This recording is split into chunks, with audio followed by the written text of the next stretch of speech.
Olá, eu sou André da Almeida Monteiro, eu sou diretor de riscos da CCP da BMF Bovespa, né? CCP é a contraparte central. Como vocês já devem ter visto em aulas anteriores, né, um dos grandes benefícios de uma bolsa é que depois que o negócio é feito, o comprador vende para o vendedor, né, não existe um contrato entre os dois. A Câmara se interpõe nessa relação. Então a CCP ela é compradora de todos os vendedores e ela é vendedora de todos os compradores. Isso, como foi explicado, isso reduz enormemente o risco de todo o sistema financeiro.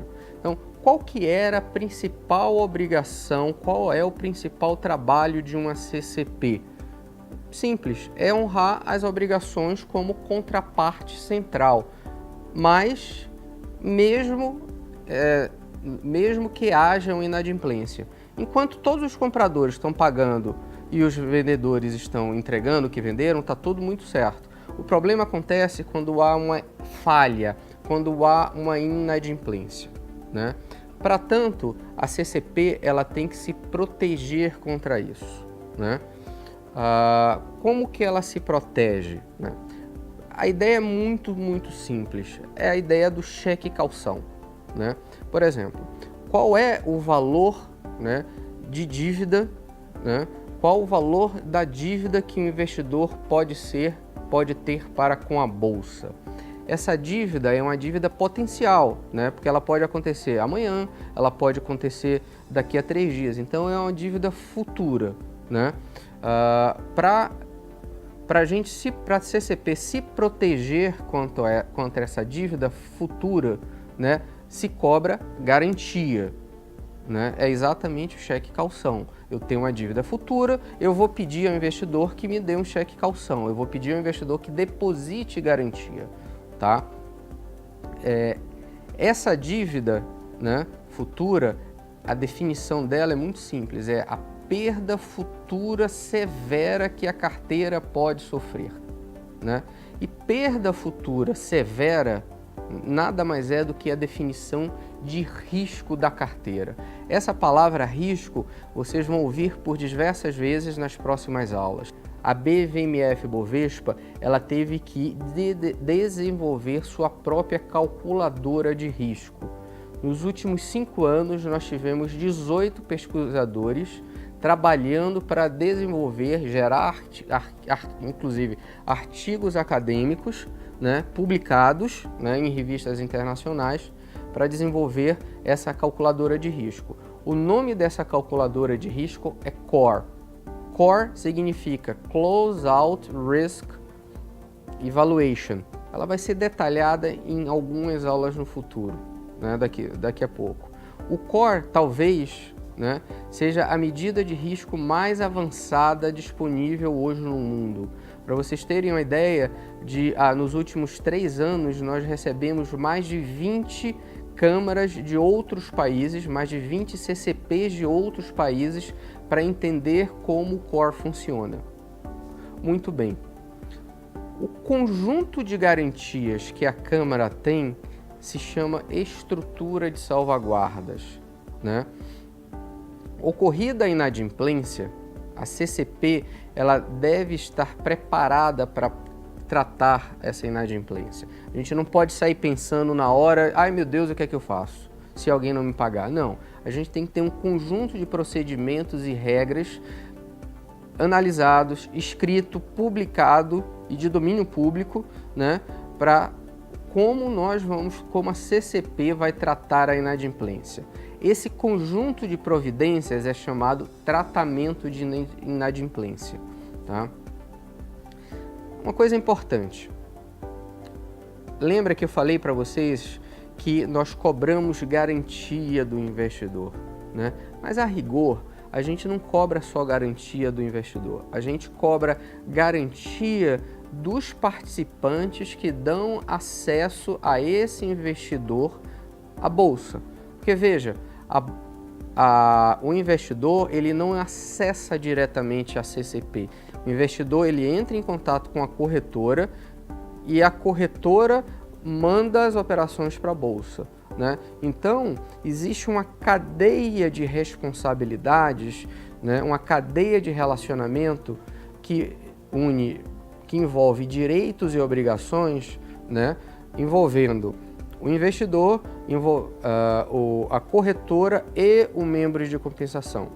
Essa teia de obrigações e direitos, ela se chama cadeia de responsabilidade. Então, se o investidor, por exemplo, não paga, a corretora tem que pagar por ele. Se a corretora não paga, o membro de compensação tem que pagar o que a corretora não pagou para a bolsa, tá?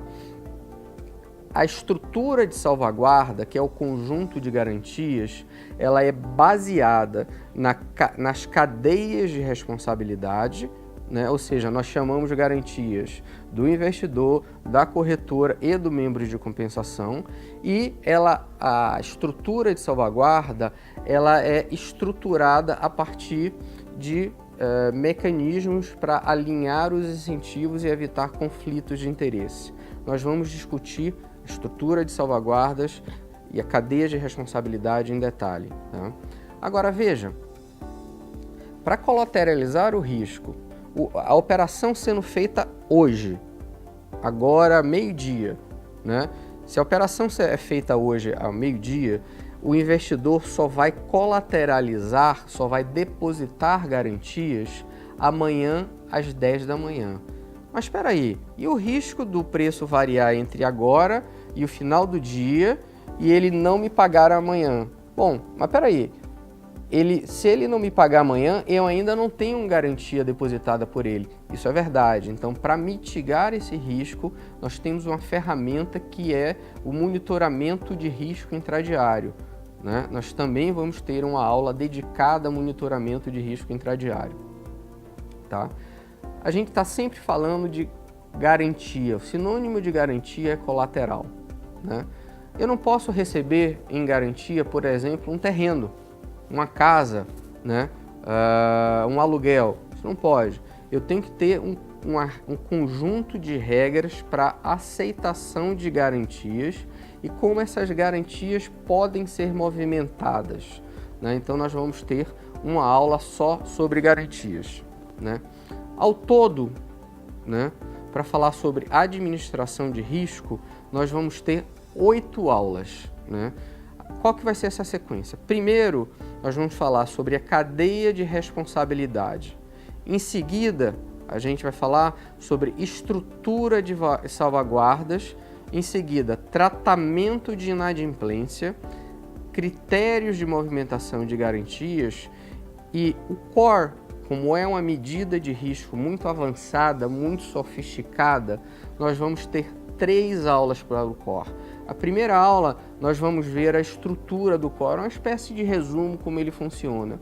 A segunda aula, nós vamos dedicar ao exercício de como nós elaboramos os preços futuros dos ativos. Porque veja, a gente precisa calcular a perda futura de uma carteira. Como eu falei, isso não é um exercício de quiromancia, né? Existe muita ciência, existe muita estatística, muita probabilidade e teoria financeira para gerar os possíveis preços futuros dos ativos para amanhã, depois de amanhã e assim por diante. Então, nós vamos ter uma aula só sobre geração de cenários de preço. Por último, a última aula do Core vai ser uma aula avançada, de tópicos avançados. Então, se você está satisfeito com as 2 primeiras aulas, ok. Se você tem dúvidas e gostaria de saber mais detalhes, existe uma terceira aula sobre tópicos avançados. E para finalizar a parte de administração de risco, né, nós vamos mostrar como funciona o monitoramento de risco intradiário, tá? Eu queria que vocês aproveitassem essas aulas o máximo que vocês pudessem. Muito obrigado.